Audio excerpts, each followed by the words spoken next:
બેટ દ્વારકાના ટ્રસ્ટી અને વ્યવસ્થાપકની મનમાની, પૂજારી પર નોટિસનો પ્રહાર, પછી પૂજારી દ્વારા પોલીસ ફરિયાદ કરવામાં આવી।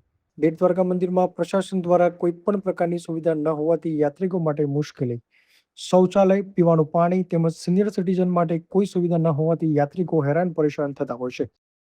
પરસોત્તમ ભગવાનના પૂજારી પર કોઈ પણ કારણે નોટિસ ફટકારી હતી અને ત્યારબાદ પૂજારી દ્વારા વ્યવસ્થાપક પર પૂજારી દ્વારા બેટ દ્વારકા પોલીસ સ્ટેશન પર ફરિયાદ કરવામાં આવી હતી।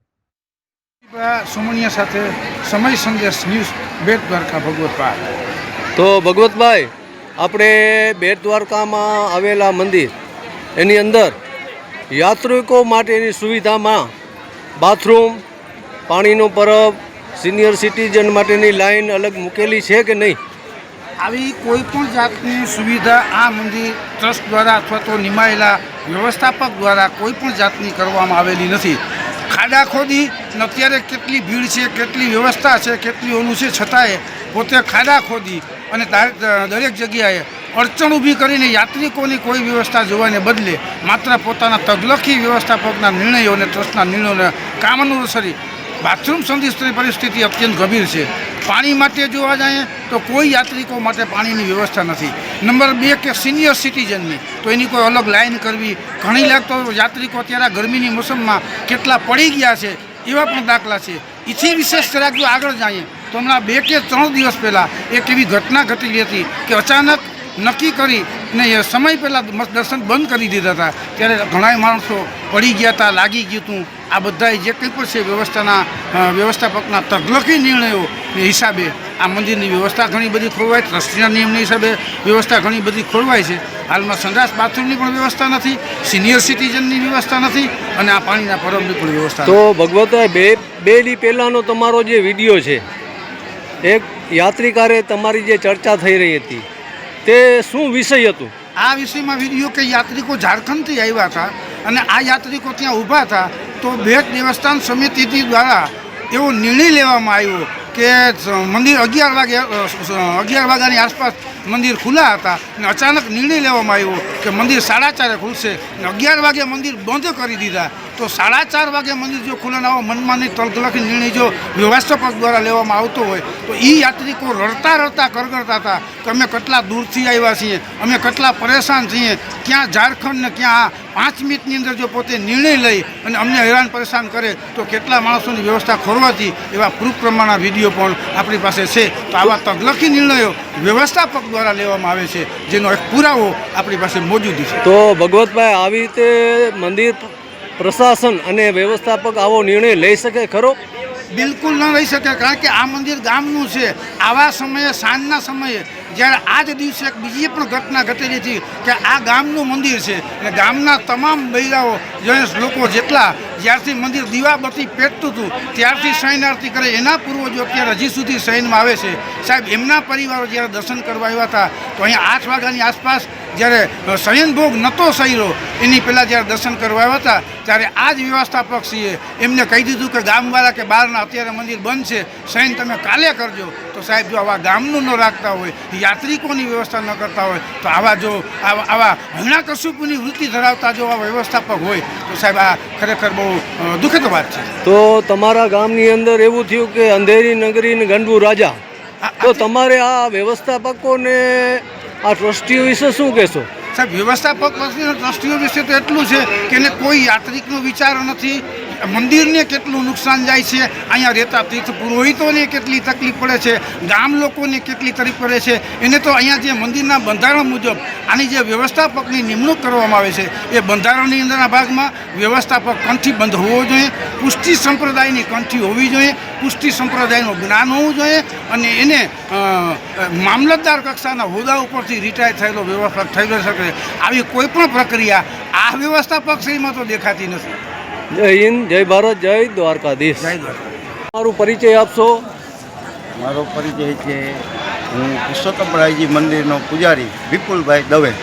તો વિપુલભાઈ, મેં તમારા વિશે થોડું સાંભળ્યું કે તમે પુરુષોત્તમરાયજી ભગવાનની પૂજા કરો છો ને તમને બીજા ભગવાન વિશે જે વ્યવસ્થાપકની ઓફિસ છે એની અંદર બોલાવી ને તમને ભારપૂર્વક પૂછવામાં આવ્યું એના વિશે તમે કહેશો? એ જે સાહેબ વ્યવસ્થાપક સાહેબ દ્વારા અમને ઓફિસમાં બોલાવી અને ધાક ધમકી આપેલ કે તમે આ મંદિરની અંદર ભગવાનના સાત શિંગાર ડેકોરેશન બધું જે કરો છો એ તમારે કાઢી નાખો. અને આ જે અમારે પુરુષોત્તમ માસમાં અમારી પેઢી દર પેઢીથી વર્ષોની અમારી પરંપરા, અમારા બાપ દાદા, અમારા વડવાઓથી આ બધી સેવાઓ પુરુષોત્તમ માસથી આજકાલનું નથી. આજ અમારા પિતાશ્રીને 40 વર્ષથી સર્વિસ છે ને 35 વર્ષ મારી સર્વિસ છે, પણ આજ દિવસ સુધી કોઈ વ્યવસ્થાપક સાહેબ કે ટ્રસ્ટીઓ દ્વારા આવા પ્રકારનું વર્તન કરવામાં આવેલ નથી. અને અમોને અવારનવાર ઓફિસમાં બોલાવીને અમને ધાક ધમકી આપવામાં આવેલ છે વ્યવસ્થાપક દ્વારા. અને અમને એન કેન પ્રકારે અન્ય કોઈ પણ ગુનાની અંદર અમને ફસાવી દેવાની ધમકી આપવામાં આવેલ છે. એટલે મેં વાત સાહેબ અને તમારી ખોટી નોટિસ અમને મોકલાવેલ છે કે તમે કલ્યાણરાયજી મંદિરના પૂજારી છો. હકીકતમાં તો એ નોટિસમાં હું ખરેખર તો પુરુષોત્તમરાયજી મંદિરમાં પૂજા કરું છું અને સેવા કરું છું. અને ખોટી નોટિસ છે જે મેં એ નોટિસ પણ એ સાહેબને મોકલાવેલ છે કે તમે આ ખોટી નોટિસ, હકીકતમાં કલ્યાણરાયજી મંદિરનો પૂજારી છો જ નહીં. પણ આવી બધી વસ્તુમાં અમને ટાર્ગેટ કરી અમારા કુટુંબ પરિવારની હાનિ પહોંચે, અમારી જ્ઞાતિ વિશે અપમાનજનક શબ્દો બોલી અને અમને હેરાનગતિ કરવામાં આવે છે અવારનવાર આ મંદિરના વ્યવસ્થાપક દ્વારા અને મંદિરના ટ્રસ્ટી તો હાજરીમાં. તમારા વ્યવસ્થાપકને એટલું ખ્યાલ નથી કે તમે કયા ભગવાનની પૂજા કરો છો? ના. જે ભગવાનની પૂજા કરો છો એના વિશે તમારા વિશે નોટિસ નથી દીધી, બીજા ભગવાનની નોટિસ દીધી. એનામાં સમજ કેટલી હશે? હા, પણ ખરેખર એ વ્યવસ્થાપકને લાયક જ નથી. કારણ કે આ મંદિરની અંદર જે 25 માર્ગીય પૂજા અને સેવા પૂજા જે ચાલી આવે છે પરંપરા અનુસાર, તો હકીકતમાં એને એવું કોઈ જ્ઞાન જ નથી. ફક્ત ને ફક્ત અમને અને અમારા પરિવારને ટાર્ગેટ કરવા માટે એને આવી ખોટી નોટિસ દઈ અને અમને હેરાન કરવામાં આવે છે. જય દ્વારકા. જય દ્વારકાધીશ. દ્વારકાધીશ, તો તમે આજે દ્વારકાધીશના દર્શન કરવા આવ્યા કે નહીં? કેવી મજા પડી? મજા દ્વારકા અમે બેટ દ્વારકા દર્શન કરવા આવ્યા દ્વારકાધીશના. તો 12 વાગે અમને ખબર પડી કે દ્વારકા મંદિર બંધ છે, 4:30 મંદિર ખુલવાનું છે. તો બધું સારું, આપણે 4:30 વાગ્યા સુધી અહીંયા દેવી એમ. તો લાઈનમાં ઊભા રહેવી, પાણીની કંઈ સુવિધા નહીં, કોઈ બાથરૂમ જવાની સુવિધા નહીં. આ તડકો કેવો છે, કેટલી પબ્લિક હેરાન થાય છે.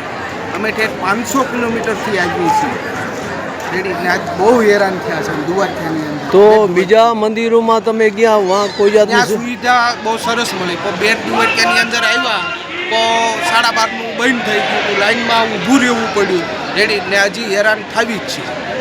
પાણીની સુવિધા નહીં, કાંઈ સુવિધા નહીં. ઘોર અંધેર છે. ઓકે. 4:30 बोले, किसने बोला आपको? ये सिक्योरिटी ने 4:30 का बोला जी. आप क्या कहना चाहते हैं? जैसे रेगुलर उसका जो टाइम है ना, वो टाइम उसका 1 बजे का टाइम रहता है, 1 बजे का पूरा. तो अभी क्या है, भोग लगा है, भोग तो सही है, वो जो रकम सही है, लेकिन जो टाइम बताया गया है वो इसके अंदर में हम सहमत नहीं, इसीलिए हम आपको पूछ रहे हैं कि टाइम ठीक नहीं बताया. ठीक है. कहाँ से पधारे हैं? बस से हम धनबाद झारखंड से पधारे हैं. आए थे द्वारका जी, तो द्वारका जी से यहाँ आया, तो यहाँ आया. द्वारका जी से कहाँ है? बेट द्वारका. बेट द्वारका आया. हाँ. तो हमने जो टेम्पू किया था, वो टेम्पू वाला बोला कि 1 बजे तक वहाँ पहले खुला रहता है, उसके बाद आप नागेश्वर ज्योतिर्लिंग सब चलिएगा. तो हमने यहाँ 12 बजे ठीक आ गया था, लेकिन यहाँ आने के बाद पता चला कि नहीं, कोई तो बोल रहा है कि अभी खुलेगा, कोई बोलता है 4 बजे खुलेगा. तो हमारा द्वारका जी से 8 बजे ट्रेन है वापस का जाने का. तो हमने यही कंफर्म करना चाहता हूँ कि अगर अभी खुलता है तो हम लोग का दर्शन हो जाएगा. नहीं खुलेगा तो 4 बजे 5 बजे खुलेगा, तो हम लोग का तो ट्रेन 7:30 बजे है, तो हम लोग तो जा नहीं पाएंगे. इसलिए हमको वापस जाना पड़ेगा. तो हमको कम से कम ये खबर मिल जाए 4000 किलोमीटर से जो आदमी आया है, ये कम से कम खबर मिल जाए कि अभी खुलेगा 1 घंटा में, आधा घंटा में, तो हम वेट कर सकते हैं. अदरवाइज हम निराश होकर वापस जाना पड़ेगा हमको. मतलब के प्रशासन के अंदर से कोई भी जवाब नहीं आ रहा है कि प्रशासन के अंदर बोल रहे हैं. हाँ. मतलब ऐसे ही मंदिर बंद करके बैठे हैं. हाँ, हमको कोई खबर नहीं लग रहा है कि खुलेगा कि नहीं खुलेगा। खाली सब यही बोलते हैं कि 4:30 बजे खुलेगा, 4:30 बजे खुलेगा। ऐसा अनाउंसमेंट हुआ था? नहीं, वैसा कुछ नहीं हुआ, वैसे लोगों से पता चल रहा है हमको। आप नहीं आए थे उससे पहले एक अनाउंसमेंट हुआ था 4:30 बजे का? वैसा कुछ हमको खबर जानकारी नहीं होगा। जानकारी नहीं है। ठीक है। आपका जो मनोकामना है भगवान पूर्ण करेगा। भगवान सुन ले, बोला इतना दूर से आए हैं तो सुन ले, बस खाली दर्शन एक मिनट दे दे भगवान को। जरूर मिल जाएगा बस। ठाकुर जी को दर्शन। बस। जैसे होगा जरूर जल्दी हो जाएगा, ऐसा प्रयास होगा।